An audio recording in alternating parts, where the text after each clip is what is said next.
So when was this Coolidge Bat Company created? About the 1870s. And how long were they in business? About 50 years at least. And did they sell bats all over the country or mostly just in the Northeast, you think? Well, mostly to the big leagues. Lottie Hastings was the head of the Women's Christian Temperance Union at one point. I mean, they had several over the years. And For this, when she gave a speech where that fountain is today. And what year was that approximately? Oh, I'd say 1920s. They didn't disband until the 1950s because they went into women's rights.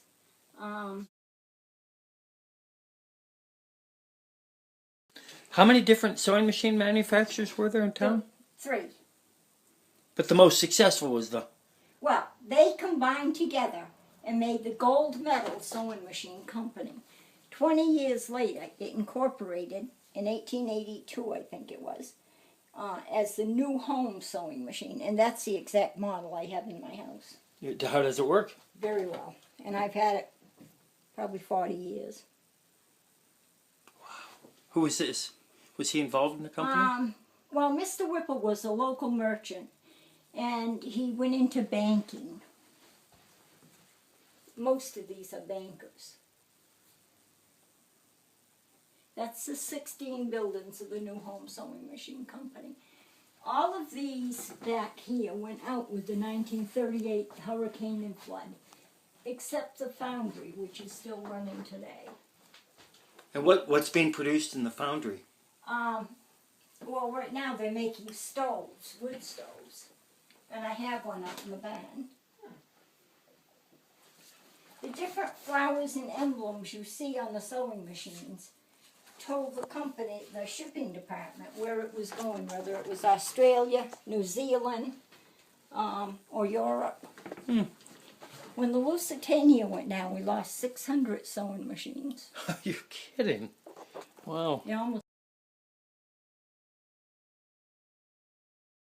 But little girls learn to take care of their babies by making their bedding, sewing the blankets, washing things. You know, that's how they learn to do housework and be a mother. So we have a lot of their stuff like crocheting. And the little girls would actually do that crocheting. Yeah, when Mom was doing it, they would learn to do it. Same with the quilts. Now, our quilts are indicative of where Cumberland Farms in the center of town is. There used to be a big white brick house, and her name was Mrs. Pomeroy. Her husband died at 43 years old, leaving her with a lot of little kids and no way to support them. So she started a millinery store and made hats, dresses, that type of thing. Well, she always had a big basket on her counter that she put her scraps in. And if your mother was buying dress materials or a dress, you were allowed to take out of that to make quilts, or I know that one was made out of that basket. These are French made, so only rich people would have these for their children. We have little cloth dolls here. What's one of your favorites?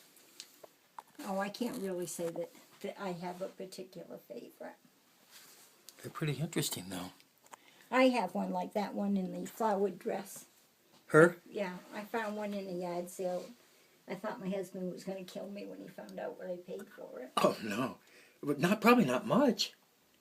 Well, I paid $40. To Yeah. us, that was a lot of money at the time. What do you know about this corn doll?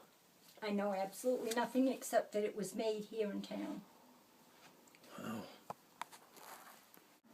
I like to tell people that we saved a lot of cellar holes.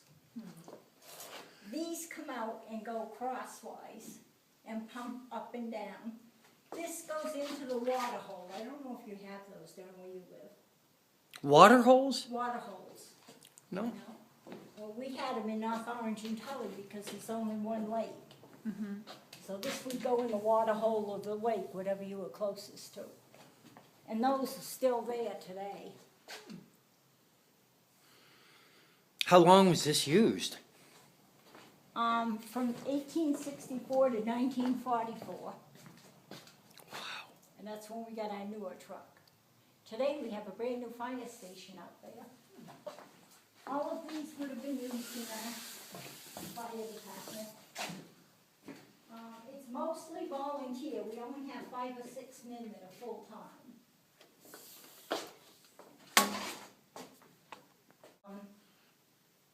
Oxen, usually oxen, but they could be hooked to a truck. But you put 1,000 of these through a field, it gets pretty muddy, and the oxen did a better job. This caissons come rolling along. How did that song go? Do you remember it actually? Over there, over there. And so they just carried ammunition. Yes. Wow. And those set in front of American Legion is the Vets Club of the First World War. Yep. Each war had, the Civil War had the Grand Army of the Republic, GAR Hall. First World War had the Legion, Second World War had Vets Club. Today, each different branch of the service has their own. We have a Marine group here in town that escorts caskets from Afghanistan or Iraq to their hometown and usually attend the funeral. These were made here in Orange. These are a grout. This is 1904. This is the boiler in here, Oh my. under the seat. So this was a steam water. Gas. Gas. Yeah. And the Grout was the name of the Yes. car? That was a family name here in town. And 3 brothers built the first car that would run. And the father said, if you can build one that will run from your mother's house, the mile to my new home sewing machine, which he was another of the heads of, he said, I'll give you money to build a factory. And that factory today is Pete's Tire Barn on East Main. And this- 1901 is incredibly early for automobiles. Yeah. I mean- You set up on that seat and you've got nothing to protect you from. Everything was in back in those days, the gas, the water, everything. The motor. Well, they probably didn't go more than about 20 miles an hour, did they? I don't know, they went fast enough to get in a car crash. Really? There's a picture on that of the first car crash when the company was about a year old.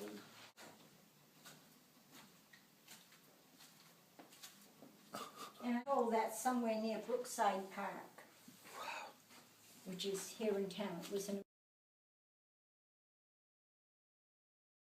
and that's the factory. Do they still make it here? No. When did they stop making it here? 1962 they stopped making it here. And where do they make it now? Dover, Delaware. Oh. And they're owned by General Foods now.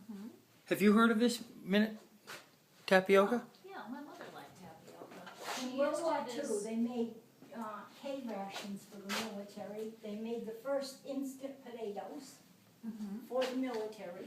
Instant potatoes and war rations, which were a dried food, sort of like, I forgot what I think my grandson called them K rations.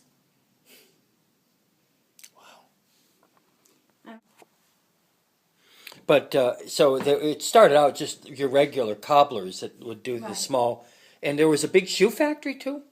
Well, Not- after the Grout brothers left, a shoe factory took over the buildings. When was that approximately? 20s?